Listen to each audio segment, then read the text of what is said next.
Welcome to the New Growth Podcast with Nikki Walton. Join her as she explores divine love as a key to spiritual growth, empowered service, and inner and outer success. If you'd like to support Nikki's podcast, please visit BeHereNowNetwork.com/Nikki.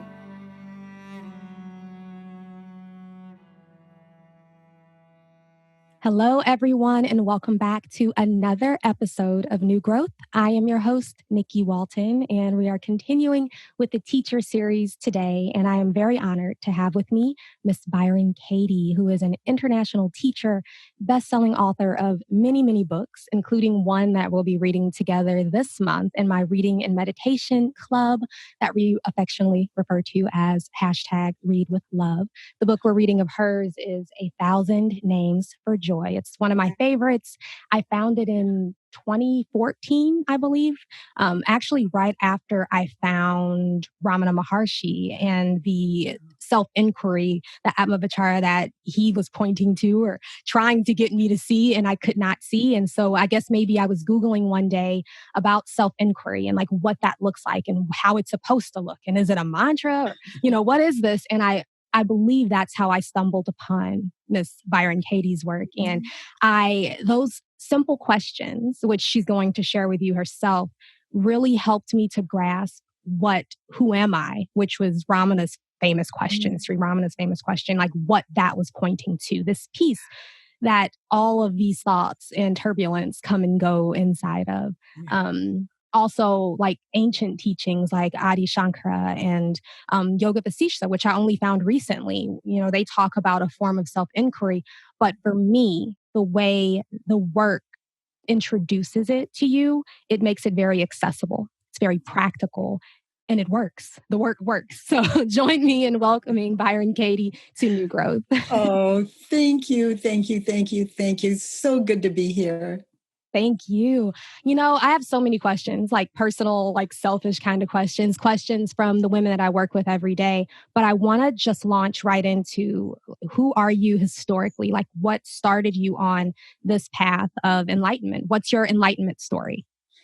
3 children, a divorce, depression, like a 10-year super duper hole that I could not find my way out of. And so most of my thoughts were about how to escape it, how to end my life. And but with 3 children, it always bounces back to how will it affect them.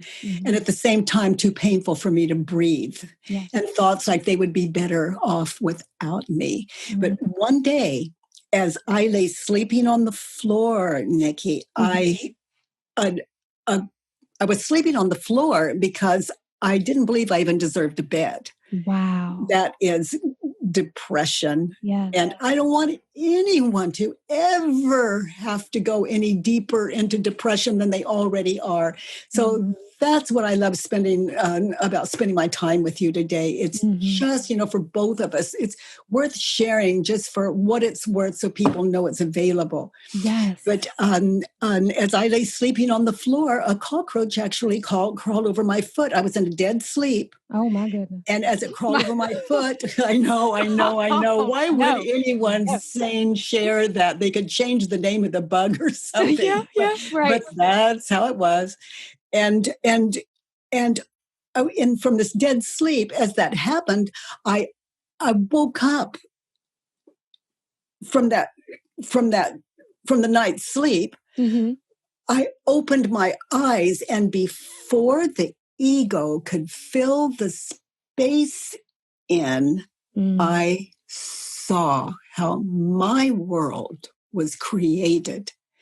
And when I saw that, in that moment, the work was born, because it's not just for one of us. If it works for one of us, it belongs to all of us, because it's a gift that came freely. What do we do with the gift? We pass it on. Beautiful. So I saw how my world was created. I saw that when I believed my thoughts, I suffered. When I did not believe them, I didn't suffer. And I've come to see this is true for every human being. And so I pass on exactly that. And I leave it for other people to discover as they sit in these questions, in these 4 questions. It allows them to be on the floor questioning what they're believing in the moment. And let's see, what else can I say about that other than it works for millions of people? They're just passing it on one to the other. It's like a torch we're just passing on. And it's not for everyone, and it's for some of us. But I believe that people have a right to know that there are wonderful ways in the world. And what I love about this work is there are no requirements attached to it. It's always free on my website as well. And you do so many sessions, like live sessions with people too. Is that correct? Every Monday through Thursdays for 1 hour, come rain or shine, Monday through Thursday. And it's just meeting the world like that online from the countries that show up in that. And we all have the same thing in common. He doesn't care about me. She doesn't understand. There's something wrong with me. There are no new stressful thoughts. And those are the things we're handing down. Mm-hmm. And so my mother said, Byron Kathleen, and I just basically said goo goo gaga as a little child. And she kept saying Byron Kathleen. And then there was one moment, it meant nothing to me. And there was that moment I believed it. And in that moment, my identity was born. And then I am Byron Katie. I have a mother. I have siblings and a house and just exactly the whole storyline of the whole movie. And so my mother didn't do that to me. She didn't inflict that on me. She made a statement. That's what she believes or not, who knows? But I believed it. So I am responsible for my world, my identity, who I believe you to be, who I believe the world to be. That's all mine. And until I become responsible for it, if there's anyone or anything in this world that I am not connected to out of a sense of understanding, then, I think a term for that is love, because there's no fear in understanding. In the kind of understanding I'm talking about, there's a connection. And so if there's anything less than that in my life, I question what I'm thinking and believing about that human being or that situation. And I have a really good life. That is powerful. Thank you. Thank you for sharing. And I want to take it back to that moment that you said when you woke up on the floor and there was like a space and then everything else you saw fill in for the first time. What was that space? Can you the essence of what you are? Tell me how that expresses there. It was filled in of its own, it's on its own, like it is for all of us. Mm-hmm. But without me believing anything onto it, I was shown. So what it was like, Nikki, let's see, what was it like? I'm on the floor and I wake up with a start and I see the bug crawl across the floor and over my ankle, but it wasn't my ankle. There was no I there. There was no identification there. I was a witness. And so physical body, there was nothing personal about it. It could have been your body, his body, her body. But anyway, honey, I looked up at through the window. There was a window there. And I could see the ceiling and the walls and the window and the clouds through the window and the sky through the window. And that witness I talked about, there was no judgment, not even the name. It was an image with no meaning. And then I didn't do it, but words, names were believed onto those apparent objects. And that's when I began to laugh. It was though I got the joke. It was just, and it had been a long time since I'd really laughed, a few years. And for the laughter to come out without it being stopped, or I didn't know how long it was going to laugh, but it certainly was time. You could see how it had formed, how you had caused your own suffering, like unknowingly. Yes. A little you. Yeah. And if you want to know the rest of it, it's like, rather than it was like it stood up. Yeah. It walked in through a door and turned left and faced the wall. There was a mirror on the wall. Mm. And I looked in the mirror, and of course, no recognition. Mm. And I looked more closely, and the eyes that in that image, yeah, and me looking at it, looking at it. Yes. Nikki, you beautiful soul, something happened. It's as though I fell in love. It was like light. It just went from my eyes to the image in the mirror and fell in love with itself falling in love with itself. Wow. And I have to say that in hindsight, because there was no self. Right. There was only this experience of unconditional love, meaning for no reason.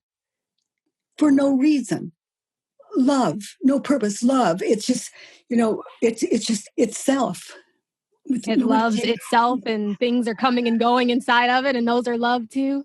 I mean, I could feel that as soon as we got on today. I could feel that love. I am in this love. I see it all over you, where you are. Beautiful. Well, your listeners must have a very open mind for you to call me up. Yeah. It's like, I just wonder how this sounds to some of your listeners. Yeah, it'd be pretty weird. I started in outer beauty with natural hair, learning to love our highly textured hair. And then because of my own spiritual journey, traveled inward, like inner beauty. And then as I continued to go inward, of course, you go beyond even that, right? And so now it's transcendent beauty. And a lot of them have followed me into this. They've gone from outer to inner to transcendent because we've all aged and we've come, we are going through that divorce. We do have kids, like we're going through these life shakeups. And you're questioning your identity, and you look up and you're like, wait, this is just thought, all of it. And the same fear that comes up, it's just that same creature with different costumes, dressed up, different people coming, but it's that same sensation that it seems to cause inside. Symbols, the ego at work, fear. Just, oh my goodness. Fear is an illusion. That's what I hear you saying, basically. It is. Absolutely. Absolutely. It's all a state of mind. Yes. How do you deal with fear if it still comes to visit? Like if it knocks at the door in the form of something, like something that would press a button where you are. I think it's the people we're closest to, the ones we live with. Yes. And they'll bring up, and we wouldn't name it fear. Like, let's say someone I live with says in a harsh voice, "Why did you do that?" Of course, there's no one here that it's just an example from an old life. But I know, hon, my husband at the time when I had this experience on the floor, I didn't recognize him, didn't recognize my children, but to meet them was just a state of grace. But anyway, my husband was very large and big belly, and he liked to say cuss words a lot. And just as a part of like who he was.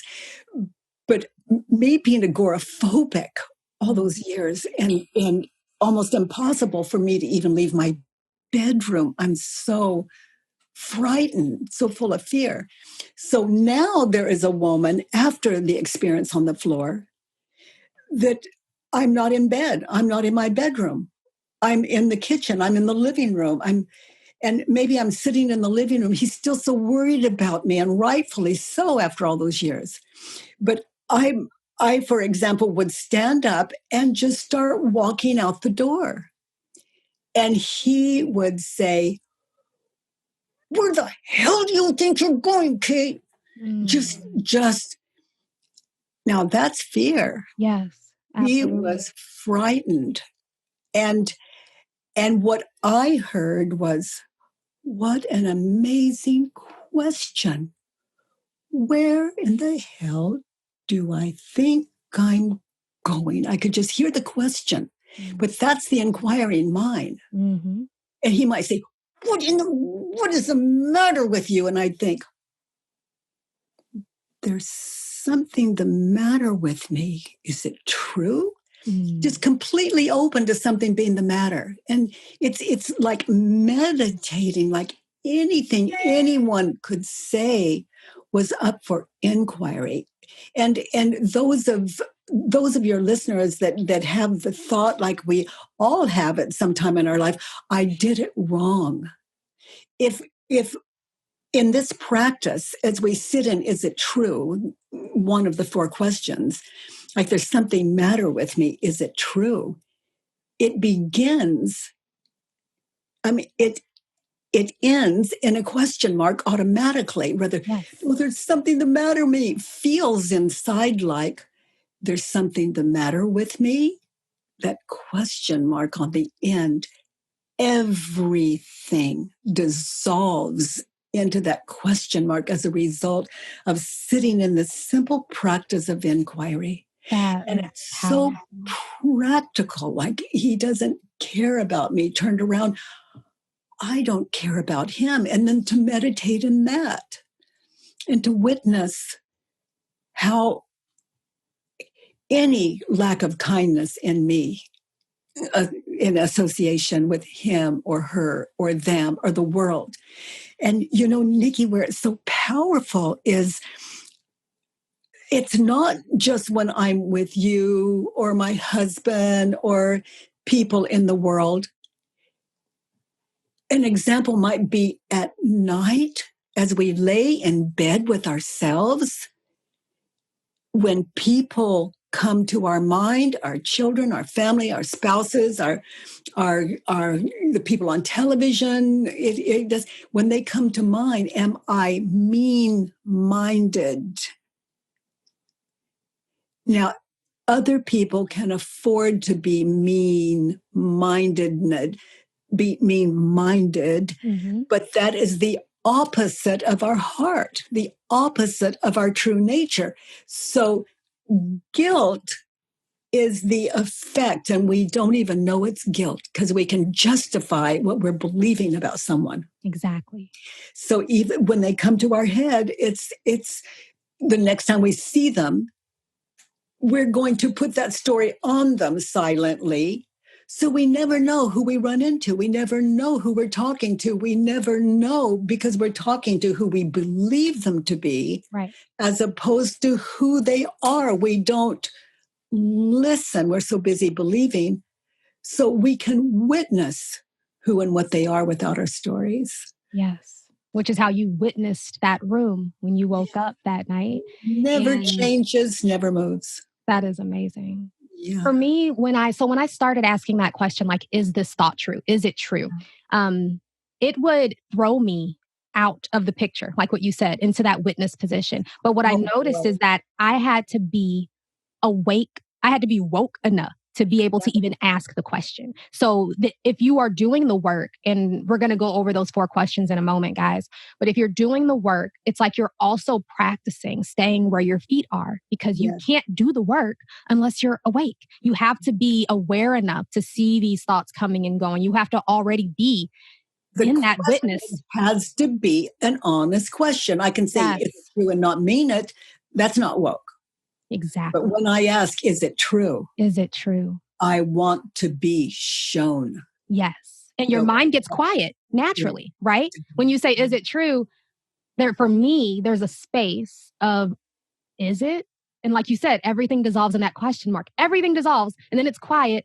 And then for me now, because I've been doing it for so long and it's so automatic that the piece is just there. Like the question mark becomes the piece or is the piece. I recognize that the piece was always already there and I was just lost. And in that space, in that silent, you're sitting in the question and the truth meets the question. Yes. It shows you.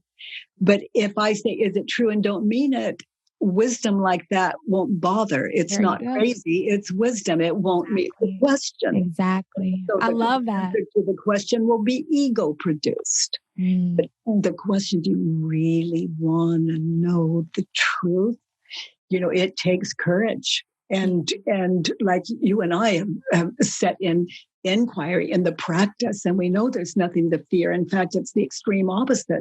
But what happens in inquiry is our identities begin to shift and we become kinder, more caring human beings. And the ego wants to take that over for beginners, let's say. And it says, if you're not fearful, you're not going to be okay. This is stupid. This isn't safe. That's just one more thing to question. Exactly. Put your armor on. People will walk all over you if you're just showing up as love, Yeah. I've seen all those questions come, like the question of, is this the way? It's crazy. Like, let's just go back to the way we were doing. Where did you come from? You are head on. You are on. This is all I do. This is it. This has been my life. Well, it's been my life really since I was like 7. I was raised Catholic and they had no answers for me in the church. And so I started doing my own research at the library. And then, of course, I got swept away in the Nikki story for years. In college, I was introduced to Buddhism. I kind of was into it, but not really. But then with some success that I gained in the world with this beauty stuff, I had everything that they told me I should want to be happy. And I acquired it all and I was not happy. It's like, I'm all those things. Where's the happiness? Right. Where's the happiness? I'm not seeing. It's like, it's always right around the corner. Yeah, it's like, where's the reward? Right. Exactly. And so then it's like Tole, Muji, you, and then Ramana Maharshi and, all of these other teachers and the deeper, like these Indian teachings that I had never known. And then these Christian mystics that I had never known about, from the 1600s, and everything was just pointing back to this glimpse that I had in 2013, which like you, it felt like there was the scene with no labels. And I was there, but not as Nikki. There was still a sense of being. It was like the sense of being was manifesting as that scene. And I was not there as a Nikki. That I expanded to include everything. A selfless state of mind. Yes. So beautiful. Exactly. And that happens with an inquiry. So then I'd say, is this thought true? Or who am I? Or it could be any question for me now because it's so right there on the surface that as soon as there's a stopping. This question, who am I? And hearing you mention Ramana Maharshi. Yes. Who am I? Okay, so how would I put this? It would be like, who am I? Okay. I had breakfast with Stephen this morning. That's who I am. And I'm going to have dinner with Stephen in the future, this evening. That's who I am. Okay. Now there are one, and then there's me thinking it too. And then there's me at dinner. So there are 3 of me. So that's not it. Yep. Okay. So our minds can only see this movie, this dreamed earth, this dreamed world in shadows of past future. Yes. And that is who we believe us to be. Yes.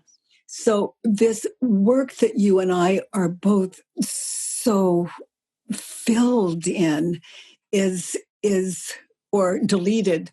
Yes. Deleted in. It's just to be awake to that dream. And who am I? Well, not that. Not that, not that. Oh, this morning I walked. It was so wonderful. Not that. Not that. Because I could see Nettie. see the trees, but it's in my mind's eye. Any not now Yes. is the dream. And it doesn't mean we can enjoy the dream. We're just no longer asleep to it. Exactly. And that's what the work has given us, and all the other beautiful things that you mentioned. It all takes us to the same place. Yeah, the awakened mind. It is. But so who am I? Another way of asking it is, when we ask, it's like, who am I not? Not that, not that, not that, not that. Because to name it, we miss it. Exactly. Because it's the not now mind. Exactly. Yeah. Who am I? That question was very difficult for me. Like I said in the beginning, and your teaching really brought it down to earth for me to actually be able to put it to practice. And then I could later in hindsight see what he was pointing to. Yes. I'd like for you to go into your questions too for them at home that may not be familiar, like a crash course in how this looks. And maybe we could even do like an example of, let's say we've been talking about spouses. So let's say they live with their husband who gets in bad moods. That's something that people write me about all the time. Their mood is affected by the person that they live in the same house with. And so they might have the thought, he hurt my feelings. Yes. Or he was cruel. He doesn't understand me. There's something wrong with him. These thoughts, they spin out with no break. Even though we think there's a break, they spin out with no break because the ego requires it. Because without that kind of speed, the people on the floor experience, as I was describing, was my experience on the floor, wherever we are. So he doesn't care about me. Let's say he's cruel, and we'll all go to our own imaginations when we have that thought about someone, or he doesn't care about me, but which one would you, like, he was cruel. Let's do, that was cruel. He was cruel, or like, something like, I don't deserve this, like something in that line of. Yeah, some of you listening have had, when you think he was cruel, you see physical abuse. Some of you see verbal abuse. And some of you, we all see what we see. Okay, so he was cruel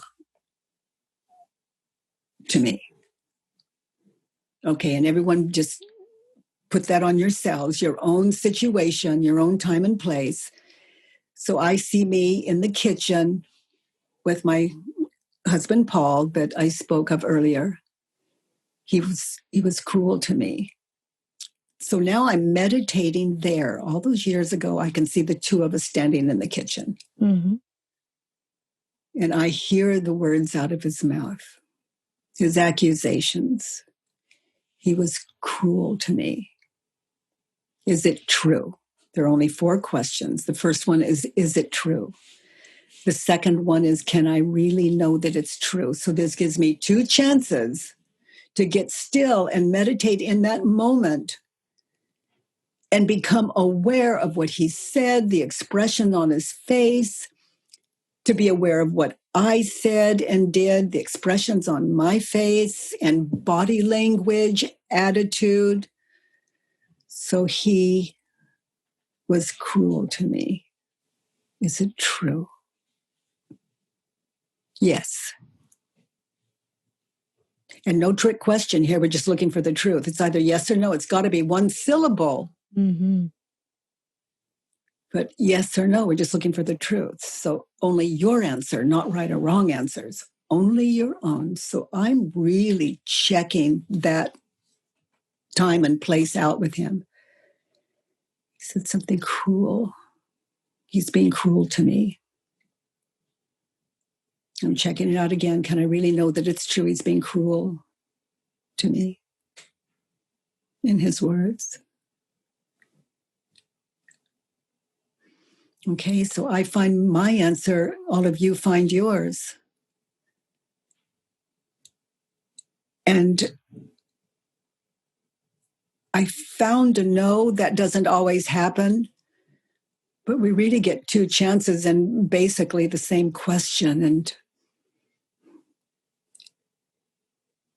at first it was 3 questions that I offered, but I split the first one up. So it really holds us in, is it true? Okay. And then continuing to meditate there. The third question is, how do I react? Not how does he react or we react. How do I react? What happens when I believe the thought, he's being cruel to me? Okay, so now I see myself there.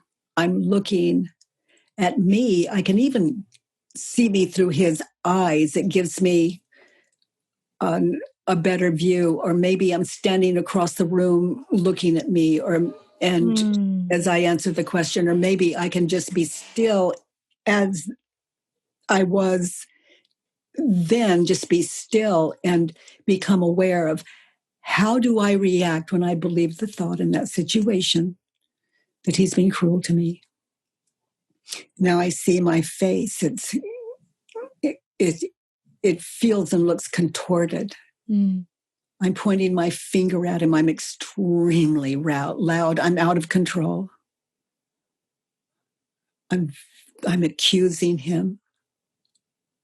I don't let him get a word in edgewise.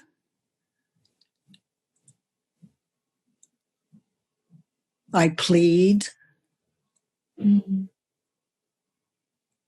I feel tightness in my shoulders near my chest, my neck and chin and jaw.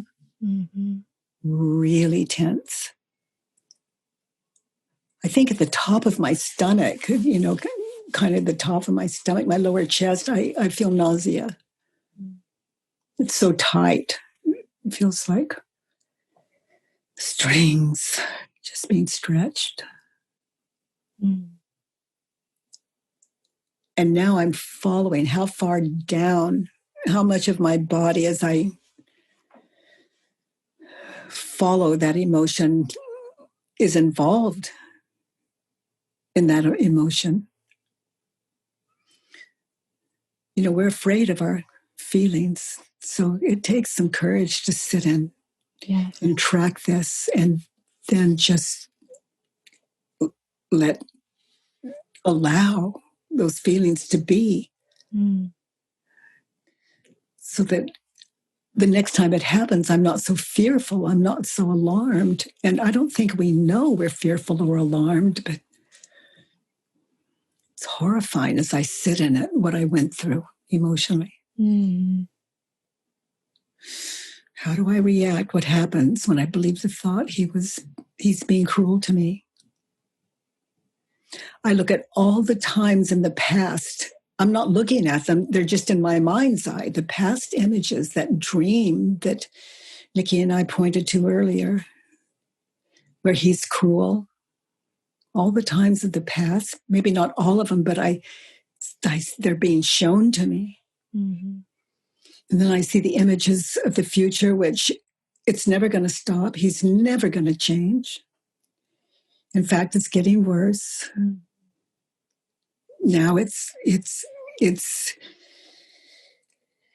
becoming worse in the future. I see that. So I'm witnessing the movie and how I react, how I treat him. Okay, so now I'm moving from the question. I feel like I have given it the time it deserves and the courage it takes to sit in the answer to that question. How do I react when I believe the thought? So now I'm moving to the last question. Who would I be in that same situation? So I'm staying there. I'm anchored in that time and place. That's how to do this work. Who would I be without the thought he's being cruel to me? So now I've taken my story off of him, my story off of me, and I'm witnessing. He looks frightened. His face is really red. It's odd. I see he doesn't want to hurt me. he's lying to me. It's almost as though he doesn't want me to see him in a lesser light. Mm. Never know what we're going to find when we sit in this. Yeah. Who would I be with him in that same situation without the thought, he's being cruel to me? I see how frightened he is.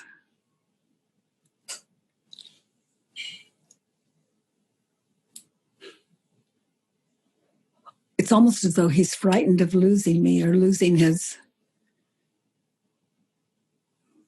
whatever respect I have for him. Mm. Many ways to lose me.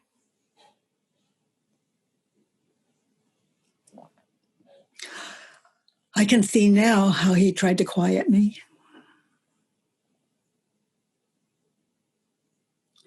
Almost tender, and then I see me attack him again.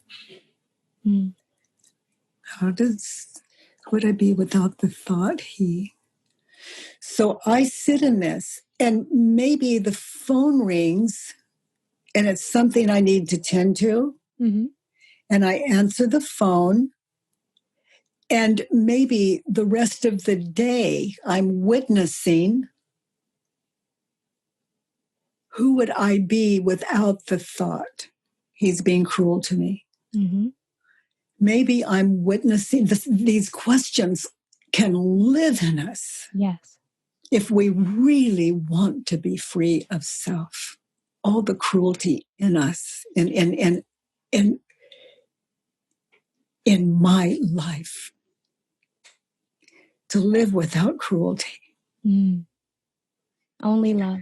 And yes, and I was obviously cruel, and I was so justified. Okay, so those are the 4 questions.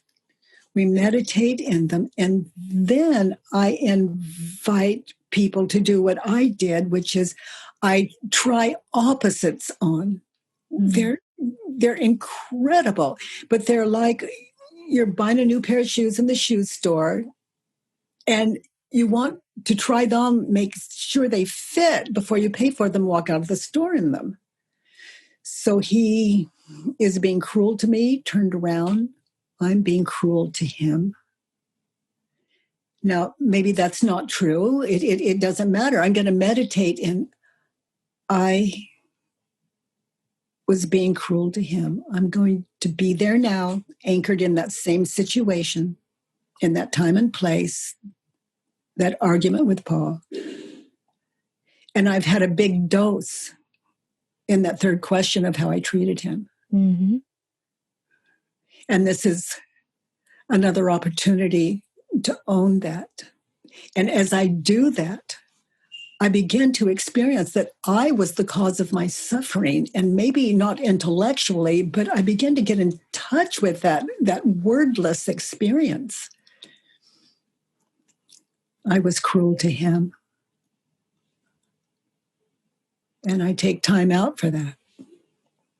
The first time I ever heard that or saw that written from you blew my mind. Like it blew it wide open to be able to turn it back around. And for me, almost every time, that's true. It's a mirror for me.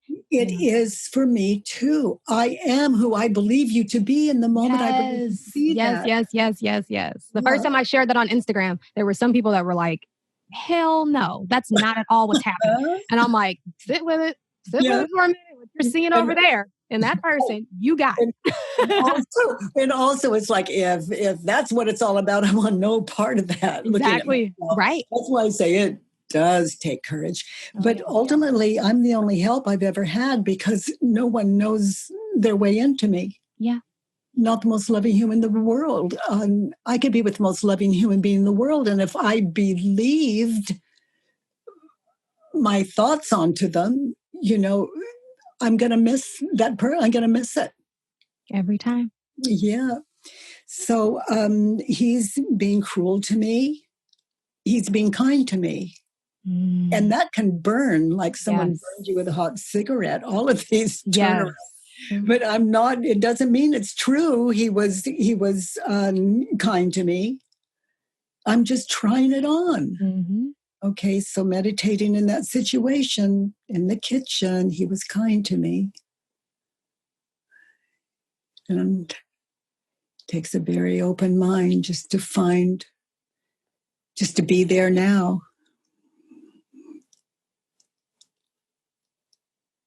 And own what we see without making it up, just authentically being there. And we're all doing it all the time. And what happens without inquiry is we're building a case against that person. And we become hurtful and bitter and old and mean and justified. Yeah. Exactly. Yeah. Exactly. Yeah. And this loosens it up. Like you said, like when you're trying on all these different pairs of jeans, these different thoughts, it's loosening up your belief in thoughts altogether. And right? Connecting me to this poor man. Yes. Yes. And he was lying to me. You know, it was a fact. And then, you know, I saw something else in that second question. Mm-hmm. But yeah, he lied to me. But it doesn't mean I can't love. Right. The love is there always. Even when Nikki is not happy, there's love there in those moments too. And it's not really about him.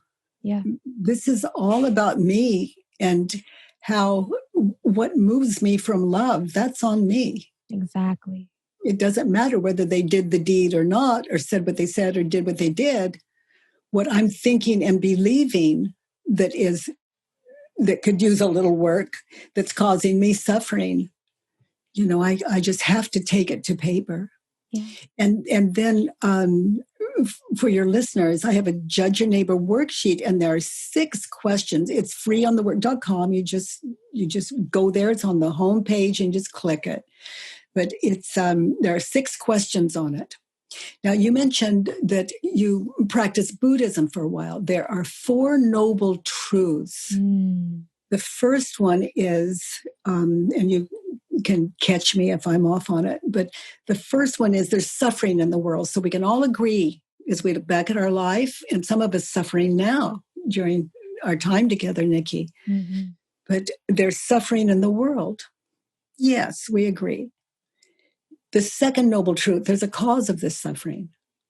Well, on that Judge Your Neighbor worksheet, we're going to go back to that painful situation, just like I did, just like you do. We go back to that painful situation and we collect the thoughts we were thinking and believing then, because that was the cause of my suffering then. Exactly. And to wake me up to that then, there. Yes, yes. The next time it comes to mind, he is no longer an enemy. Right. That past leaves me love-filled. Yes. Yes. You took your power back. Yes, every time it comes back. Now, if the memory comes back and I'm still resentful, I can see my work's not done. Yep. So I go back, collect the cause of my suffering then, and question it from here now. Okay. So the second noble truth, there is a way out of this suffering. And there's a cause for suffering. Then the third one is there is a way out of this suffering. Mm-hmm. And for me, that's what that's what we're both sharing today. It's what for me I saw on the floor. Yes. And here's how is the fourth noble truth, and they call that Buddhism. Mm. And you mentioned the Catholic Church. They call it, that religion. And we all, there are many ways to go home in this world. Yes. And what I love about inquiry is it doesn't require anything but an open mind. And we can take it into our Catholicism. We can take it to our children. And in other words, this is something that lives inside of us that's nameless. Yeah. You have a children's book too, don't you? Yeah. I have that. When you said that, I'm like, I own that. I have that. And it's powerful too. Kids love that book so much, and so do adults. Yes, as an adult, I got it for myself in the beginning. Yeah. Of course, I've shared it with them, but I think like when teachers make a children's book, I always get it because that's the teaching distilled down to like the barest essence, you know? Yeah. Tiger, tiger, is it true? Yes. Tiger, tiger, is it true? I remember reading that to my daughter many years ago. Yeah. So beautiful. Thank you so much for all of this wisdom. Oh, boy, it is so much fun catching up with you. You are amazing. You know, I want to ask you about 1,000 Names for Joy. Mm-hmm. So we're going to be discussing this month, my group. What would you like for us to walk away with? There's so many amazing pointings inside. Number 16, I think, continues to be like one of my favorites. What I'd love you to walk away with is the experience of your beautiful, flawless, at home, true nature that we so often just name love or the heart, your goodness. You know, it doesn't matter if someone hurts me 1,000% and I hurt them just a portion of 1%. That's the pain I'm experiencing. We think it's what they did to us, but it's what I said and did that is the cause of my suffering. I can't find a way out of that. It just proves itself out every time. That's why I say again, I can't afford it. So life gives us our teachers, and our teachers are the ones that kick us, that down us, that kill us on Facebook, that blah, blah, blah, blah, blah, blah, blah. Those are our teachers. If we can't love them, what value is love? Yes. And love is all. Love is all. So do you find that in your experience there as Byron Katie, love manifesting as Byron Katie, is there still like the natural human emotions, like even if it's just for a moment of anger or fear or sadness? And how does it happen there? For me, it comes, but it seems to be happening like in a field of that love. Like, so although I might get scared if I see something or read something and I'm not completely awoke in that moment, like I'm not woke in that second, there'll be like a gut reaction where I'll fear come up, that heat inside. But in that triggers me to recognize the love that I am and that is. So I feel the love, but then I also am aware of that fear, and that love fills me so much that the fear begins to dissipate. But I just wonder if there's never going to be fear. It feels like with you, it's all in the same in the same experience. Yes, absolutely. And it all, it's like you feel the fear. Yes, but your consciousness, it's like you become aware of the cause of fear without even maybe naming it. You just are awake to fears and illusion. Yes. And I think that's what this practice shows us. But to answer your question, no, I think. But Nikki, what I'll use the term bothers me, and it's inaccurate, but I'll use it for lack of anything else coming to me. What bothers me is when it's someone who hurts another human being. That bothers me because the one that hurts that human being is hurt. Yeah. And asleep to the cause of their suffering. They think it's the other person. So I'm watching the loss of consciousness times 2. I don't even know if I'm saying this right. No, that makes complete sense. When someone says or does something harmful to another human being. It makes us, if I am being hurtful to another human being, it makes me meaner. I become justified in it. You see what's happening? I hope your listeners can hear this. It's like I'm hardening, and that's what I'm justified. After all, he said he did. But what's happening is I'm getting further and further away from my true nature. I'm riding an ego. And so this inquiry can bring us back into our true nature and focus. And it's just one more lesson in Earth School. That's why it happens. Yes. This Earth School, we are here to wake up to love. Wake up to love. I love, love, love that. Wake up to love in every moment. That's what is happening. And that's my only practice, is trying to recognize that love is here, that's all that's here. And whenever I forget that, it hurts. Yeah, and Nikki, you know what I love? It's so true. And what I love is, that's not the best term for this, but what I'm aware of is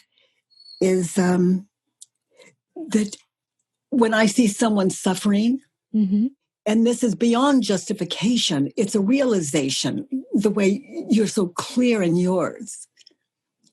When I see someone suffering out on the streets, or it doesn't matter if it's television or I'm there, hunger, when I'm there with that, I fully understand and appreciate that other than what they're thinking and believing, they're okay.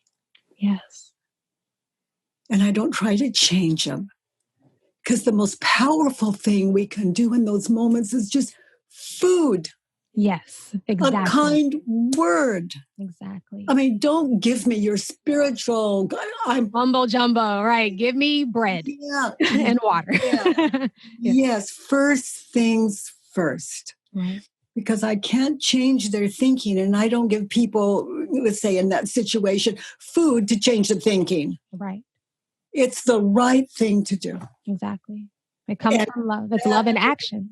Yes, it is how to live a happy life. It all is kindness is a very selfish thing that goes a very long way, because it spreads itself around. Yes, yes. Loving kindness, which glows out of you. You're like I said, when we first got on, you are very radiant, and you're clearly walking this love. It seems love was your path and your destination and your message and your only message. And that's how I feel too. Yeah. And I'm appreciative for this conversation. I'm happy that you all tuned in to us from home. I hope you were able to follow us, because I know we're both pretty far out there. Please check out Byron Katie's thework.com. And if you have not joined us yet, go to my Instagram, Curly Nikki on IG, and get to my link tree and click so that you can join the book club, because we're going to be meditating and chatting about the work at least for the next 6 weeks. So check that out. Good. Yes. Nikki, have you seen the fourth book? The one after A Thousand Names for Joy?